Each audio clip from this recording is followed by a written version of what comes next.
Hi guys, welcome back to our channel. Today we are going to learn about the next topic in Unit 1 in the subject of Java, that is control statement. Next we are going to learn about the type conversion and typecasting. So control statements అంటే ఏంటివి అంటే మనకు కొన్ని like flow of control ప్రోగ్రామ్స్ని control చేయడానికి కొన్ని conditions ఉన్నాయి. So దాంట్లో వచ్చేసి ఫస్ట్ వన్ కండిషన్ స్టేట్మెంట్స్ అనేది ఇఫ్ ఎల్స్ స్విచ్. అయితే ఇఫ్ అనేది మనం ఎందుకు వాడతాము అంటే if the statement is executed అంటే ఇఫ్ వాడతాము, లేదు అని అంటే ఎల్స్ ఇఫ్. ఓకే, సో ఇప్పుడు లైక్ ఒక ఎగ్జాంపుల్ తీసుకుందాము.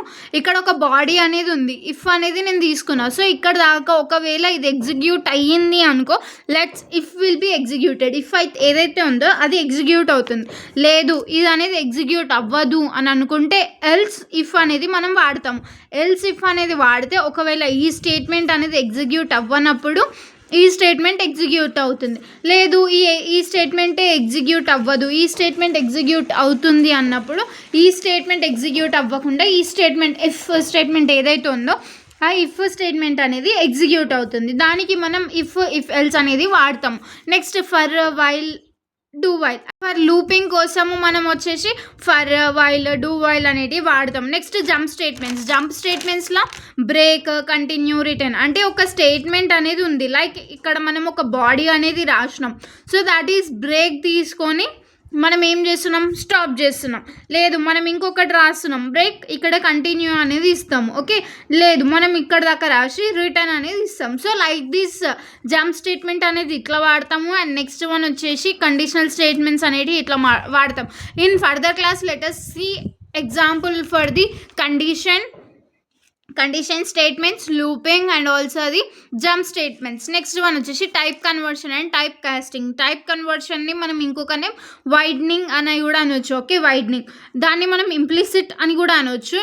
లైక్ ఎట్లా అంటే byte, short, inter, long, float, double ఏవైతే ఉన్నాయో ఇవనేటివి లార్జ్ ఎక్స్టెన్షన్ ఆఫ్ డేటా అనేది డేటాని లార్జ్గా ఇది చేస్తుంది. ఇంప్లిసిట్ అనేది లార్జ్ డేటాని క్రియేట్ చేస్తుంది.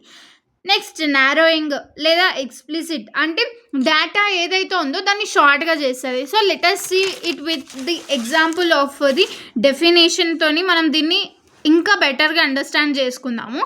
సో ఇక్కడ చూసుకుంటే widening in the sense implicit conversion is when a smaller data type is automatically converted into the larger data type by Java without any special syntax.